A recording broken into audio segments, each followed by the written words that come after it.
Здравейте на всички! Показвам ви един сорт, който задължително трябва да прихвана.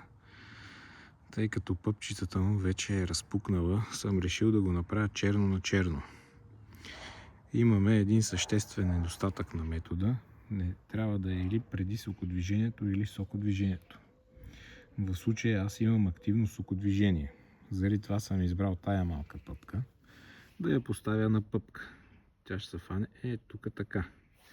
И съответно за освобождаването на налягането от растението съм избрал горния край, за да може сока да излиза от тук спокойно, а аз да се надявам, че пъпката ми няма да бъде удавена от активното сокодвижение и дай Боже тя да се развие. В случая не мога да спазя поляритета и да я сложа от другата страна, тъй като това ще бъде изключително трудно за мен. Искам да си улесна живота.